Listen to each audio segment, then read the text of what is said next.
Hello students, आज का video हमारे बीए पार्ट 3 के स्टूडेंट्स के लिए है। आधुनिक भारत का इतिहास, इसके पुस्तक के ऊपर हम चर्चा कर रहे हैं और आज का हमारा टॉपिक है भारतीय राष्ट्रवाद के उत्थान के कारणों पर। किसी भी देश की राजनीतिक चेतना उन अनेक शक्तियों के पारस्परिक और सामूहिक प्रभाव का परिणाम होती है जो दीर्घकाल से मतलब लंबे समय तक उस देश में काम करती है। भारत में भी एक राष्ट्रीय आंदोलन की संस्था थी, वह भारतीय राष्ट्रीय कांग्रेस थी और इसका जो गठन हुआ था वो कोई घटना नहीं थी, आकस्मिक घटना नहीं थी, बल्कि एक व्यापक परिणाम था जो कि असीमित आर्थिक राजनीतिक असंतोष का परिणाम था। अंग्रेजी शिक्षा से भारतीय समाज में एक नए वर्ग का उदय हुआ था, मध्यम वर्ग का, और इसमें भी कई लोग ऐसे थे जो सरकारी नौकरी प्राप्त करने के इच्छुक थे और कुछ अपना व्यापार करने की इच्छुक। इसमें एक वर्ग तो ब्रिटिश सरकार का गुणगान करता था और वह चाहता था कि इंग्लैंड में जो प्रचलित प्रजातंत्र है उसका वो उदाहरण देखकर भारत में भी इसी प्रकार की सुविधाएं प्राप्त करना चाहता था। और दूसरा वर्ग अपने व्यक्तिगत अधिकारों को प्राप्त करने के लिए सरकारी कृपा को आवश्यक नहीं मानता था और वह प्राचीन भारतीय संस्कृति एवं आदर्शों में आस्था रखता था। अंग्रेजों ने रंग एवं जाति का भेद किए बिना भारतीयों को सरकारी सेवा में लेने का बार बार आश्वासन दिया, किंतु वास्तव में क्या हुआ कि ऐसा कुछ नहीं किया और ऐसे प्रबंध किए कि भारतीयों के लिए सरकारी सेवाओं के द्वार ही बंद कर दिए। 1870 के बाद शिक्षित वर्ग में जो राजनीतिक चेतना उत्पन्न हुई और उन्होंने प्रशासकीय सुविधाओं और प्रशासन से संबंधित होने की मांग की। यह मांग किसी एक प्रांत की, किसी एक क्षेत्र की, किसी एक जाति या किसी गुट की नहीं थी, बल्कि एक अखिल भारतीय मांग थी। और इस मांग के कारण जो थे उसको हम आज के वीडियो में आपसे शेयर करेंगे कि भारतीय राष्ट्रवाद के उत्थान के क्या कारण थे। पहला था भारत का राजनीतिक एकीकरण। अंग्रेज जब भारत आए तो भारत का जो राजनीतिक एकता थी वो लोप हो गई थी। उनके आने पर अंग्रेजों ने संपूर्ण देश में एक दृढ़ केंद्रीय शासन की स्थापना करी थी और उससे भारत में एक राजनीतिक एकता स्थापित हुई थी। और इस एकता से भारतीयों में राष्ट्रीय भावना का श्री गणेश हुआ था और धीरे धीरे क्या हुआ कि जो समान विचार वाले व्यक्ति थे उनमें आपस में मैत्रीपूर्ण संबंध स्थापित हुए और जिस राजनीतिक एकता का प्रादुर्भाव अब हुआ वह राजनीतिक जो पुरानी राजनीतिक एकता थी उससे बिल्कुल अलग थी, क्योंकि इस एकता को महत्वपूर्ण बनाने का जो श्रेय था वह पाश्चात्य शिक्षा, यातायात के विकास और संचार के साधनों को दिया जाता है। ब्रिटिश शासन के अंतर्गत जो विभिन्न भाषा भाषी थे, धार्मिक और सामाजिक दल थे, वह सब एक साथ सम्मिलित हुए और उनमें राजनीतिक एकता की भावना जागृत हुई और इससे राष्ट्रीय आंदोलन के मार्ग को बढ़ावा मिला। दूसरा कारण धर्म सुधार आंदोलन। 19वीं शताब्दी में जो राष्ट्रीय भावना उत्पन्न हुई उसमें उस समय जो सुधार आंदोलन हुए उन्होंने काफ़ी सहयोग दिया या योगदान दिया, क्योंकि ब्रिटिश शासन की जब स्थापना हुई थी तो इसके साथ साथ ईसाई धर्म का भी प्रचार बड़ी तेज़ी से होने लगा था और जो मध्यम वर्ग था या जो पढ़े लिखे भारतीय थे वे ईसाई धर्म के प्रति आकर्षित हो रहे थे और वे इस धर्म को स्वीकार भी कर रहे थे। तो इस तरह से क्या हुआ, इस प्रक्रिया के प्रतिक्रिया के रूप में भारत में धर्म सुधार आंदोलन हुआ। राजा राम मोहन राय ने ब्रह्म समाज की स्थापना करके ईसाई धर्म की ओर आकर्षित होने वाले जो लोग थे उनकी भावना को कम किया। उन्होंने यह कार्य बंगाल में लेकिन उनका जो ये कार्य था बंगाल में कुछ पढ़े लिखे लोग या अंग्रेजी पढ़े लिखे लोगों तक ही सीमित रहा, किंतु स्वामी दयानंद सरस्वती जानते हैं आप, इन्होंने किस समाज की स्थापना करी थी? आर्य समाज की। तो उन्होंने ये आंदोलन जन साधारण तक पहुंचा दिया। वो एक महान देशभक्त थे। उन्होंने क्या कहा कि विदेशी राज्य चाहे कितना भी अच्छा हो लेकिन वह स्वदेशी राज्य की तुलना में अच्छा नहीं हो सकता। वे प्रथम व्यक्ति थे जिन्होंने ये कहा भारत भारतीयों के लिए है। इसी तरह से थियोसॉफिकल सोसाइटी का जो एनी बेसेंट ने बनवाई थी, उन्होंने भी राष्ट्रीय चेतना को प्रबल किया। स्वामी विवेकानंद थे, उन्होंने भी हमारे वेदांत और आध्यात्मिकता पर बल देकर ये कहा कि समस्त विश्व पर विजय प्राप्त की जा सकती। तो इस प्रकार जो आंदोलन हुए, उन्होंने भारतीयों में आत्मविश्वास और अपनी प्राचीन जो परंपराएं, गौरवमयी परंपराएं, उसके प्रति लोगों में श्रद्धा उत्पन्न की और इससे देश में राष्ट्रीय चेतना का संचार हुआ। पाश्चात्य शिक्षा का विकास, इसने भी राजनीतिक जागरण में अपना योगदान दिया। लॉर्ड मैकाले ने एक शिक्षा पद्धति का प्रचलन किया था, जिसका उद्देश्य क्या था कि भारतीय शिक्षा, जो पाश्चात्य शिक्षा के प्रभाव से भारतीय के हृदय में ब्रिटिश शासन के प्रति अनुराग उत्पन्न किया जाएगा। हालांकि इससे भारतीयों को लाभ अधिक हुआ। अंग्रेजी साहित्य स्वतंत्रता की भावना से परिपूर्ण थे और उसने क्या करा, जब भारतीय इनको पढ़ने लगे तो उनके अंदर इन विचारों का उद्भव हुआ, हमारे देश के प्रति स्वतंत्रता के भावों का उद्भव हुआ। अब पाश्चात्य शिक्षा ने भारतीय राष्ट्रीय चेतना को दो तरीकों से जोड़ दिया या बल पहुंचाया। कैसे? इससे एक तो संपर्क भाषा में प्राप्त हो गई, जिसके परिणाम स्वरूप आपस के जो विदेश प्रवासी थे, उनका पारस्परिक विचार विनिमय का उनको अवसर प्राप्त हुआ, क्योंकि इसके पूर्व कोई ऐसी भाषा नहीं थी जिसके माध्यम से संपर्क स्थापित हो सके। दूसरा, जो मिल्टन, बेंथम, रूसो, वॉल्टेयर, जो यूरोपीय लेखक थे और स्वतंत्र विचारधारा के थे, इससे भारतीय परिचित हुए और भारतीयों में भी स्वतंत्रता और समानता की भावना उत्पन्न हुई। और इस शिक्षा के प्रसार से विभिन्न देशों की राजनीतिक घटनाओं का ज्ञान सरलता से उपलब्ध होने लगा। ठीक है, तो ये था हमारी शिक्षा के प्रसार। तो इस शिक्षा के प्रसार से राष्ट्रीय भावनाओं को बल मिला और पाश्चात्य शिक्षा हमारे लिए वरदान साबित हुई। प्रजाति विभेद की नीति, 1857 की जो क्रांति हुई थी, उसमें अंग्रेजों की ये प्रजाति विभेद की जो नीति थी, उससे अधिक उग्र हो गई थी।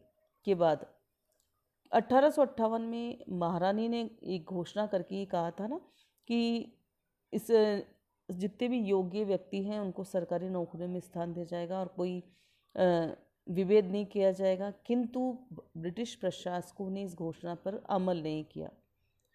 उन्होंने तो अंग्रेजों की जो भारतीयों के साथ सहानुभूति घृणा की भावना में, सहानुभूति थी ना, वह अब घृणा की भावना में बदल दी और प्रशासकीय क्षेत्रों में भारतीयों को उच्च पद से वंचित करने और उन्हें अयोग्य घोषित करने और उनमें उनकी जो प्रति रंग भेद की नीति थी, उस पर अभी अधिक बल दिया जाने लगा था।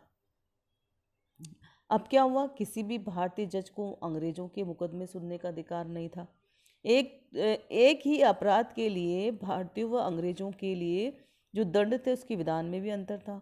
अंग्रेजों के निवास स्थान भारतीयों के निवास स्थान से बिल्कुल अलग थे। वे भारतीयों के साथ बड़ा ही अशिष्ट व्यवहार करते थे। तो अब ऐसा जो वातावरण उत्पन्न हो रहा था, उसने अंग्रेजों के विरुद्ध एक ज्वालामुखी का कार्य किया और इसमें विस्फोट होना स्वाभाविक था। राजनीतिक संस्थाएं, इनका क्या योगदान रहा?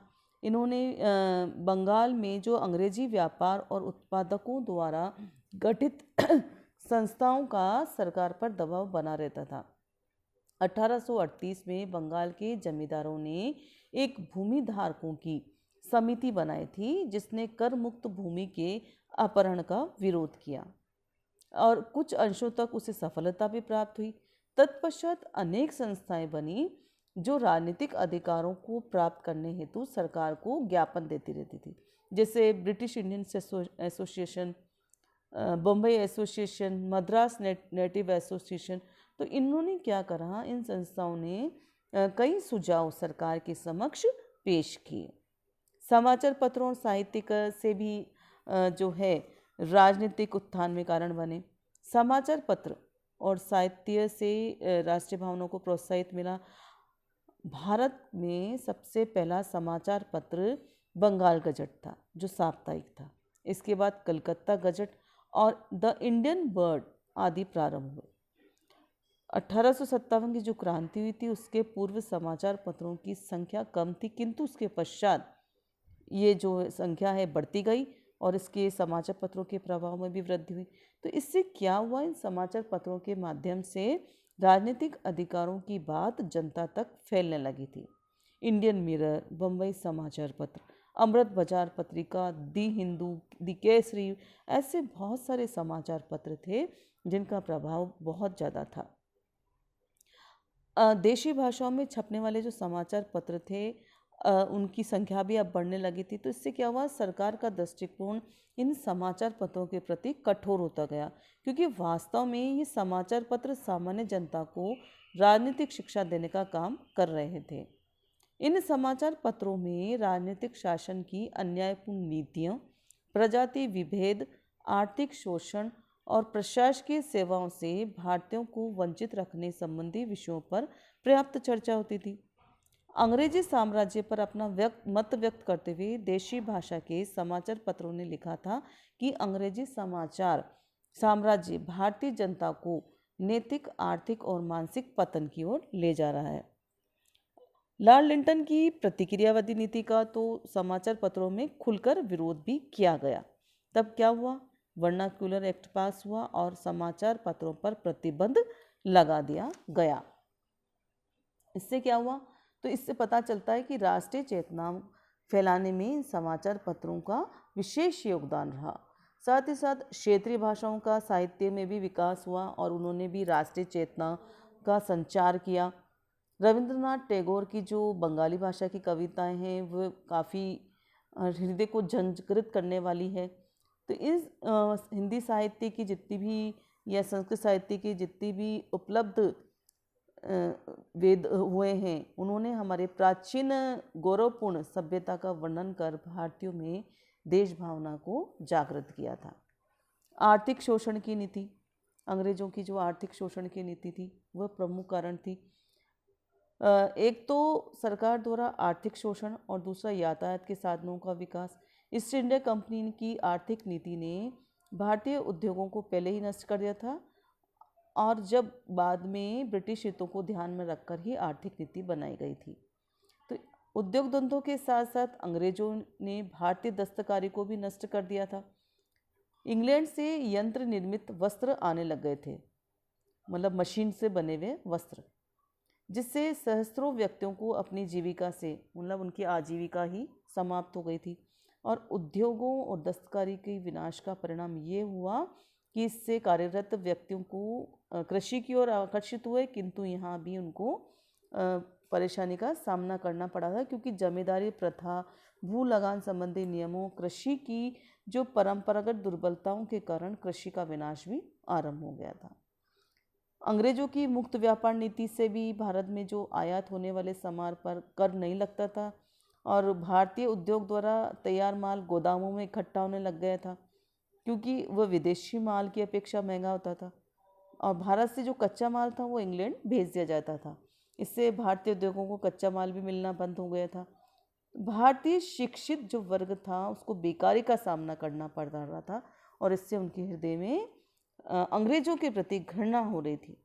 तो अंग्रेजों की आर्थिक नीतियों ने जहाँ भारतीयों का शोषण किया और उसके द्वारा विकसित यातायात के साधनों ने भारतीयों में एकता भी उत्पन्न कर दी थी।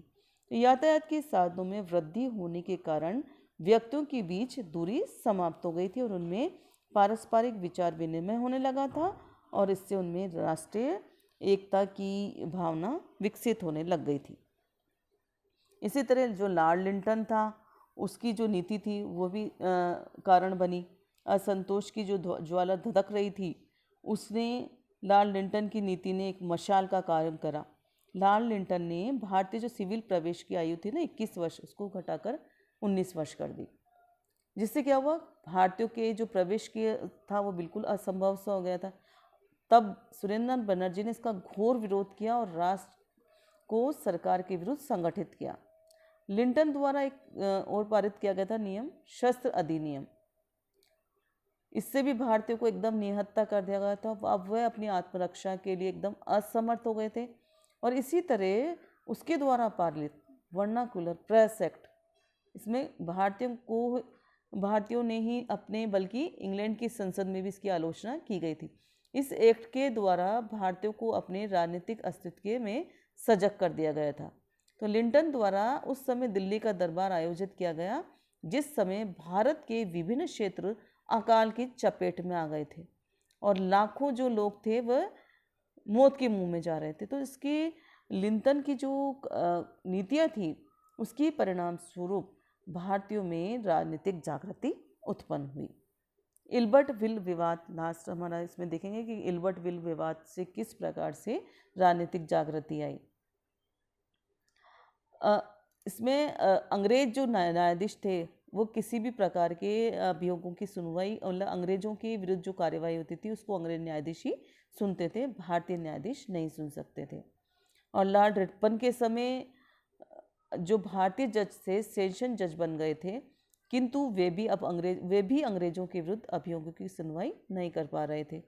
न्याय की दृष्टि से भारतीयों व यूरोपियों को समान स्तर पर लाने की दृष्टि से लॉर्ड रिपन ने भी कोशिश की थी और इसीलिए उसने एक बिल पास किया था जिसको इल्बर्ट बिल कहा जाता था, जिसमें भारत में रहने वाले यूरोपियन के विरुद्ध अभियोग की सुनवाई का अधिकार भारतीय मजिस्ट्रेटों को भी दिया गया। तो इससे क्या हुआ, इस विधेयक से यूरोपियन में खलबली मच गई और अंग्रेजों ने इसे काला कानून कहा कि भाई क्या कहा कि आप नहीं सुन सकते, अंग्रेज की ही सुनवाई करेंगे, भारतीय जज नहीं। क्या हुआ, इससे विवश होकर इसको समाप्त करना पड़ा, इसमें संशोधन करना पड़ा, जिससे उसकी जो मूल भावना ही समाप्त हो गई। यूरोपियनों के संगठित विरोध ने अब क्या हुआ, भारतीयों की आंखें खोल दी और अब भारतीयों ने यह अनुभव किया कि यदि राजनीतिक प्रगति करनी है तो ये केवल एक राष्ट्रीय संस्था द्वारा ही संभव है, और इसी भावना ने कांग्रेस की स्थापना का मार्ग प्रशस्त किया। तो स्पष्ट है कि भारत में जो राजनीतिक चेतना है, इसकी प्रेरणा सर्वप्रथम धर्म सुधार आंदोलन ने दी, और इन आंदोलनों ने भारतीयों के हृदय में स्वाभिमान और देशभक्ति का जो बीजोरोपण किया। अंग्रेजों की प्रतिक्रियावादी नीतियों ने भी इस बीज को प्रस्फुटित करने में सहयोग दिया और धीरे धीरे भारतीयों के हृदय में राजनीतिक चेतना की भावना का विकास होने लगा। तो आप सभी को इस वीडियो में भारतीय राष्ट्रवाद के उत्थान के कारणों को समझ में आया होगा। धन्यवाद।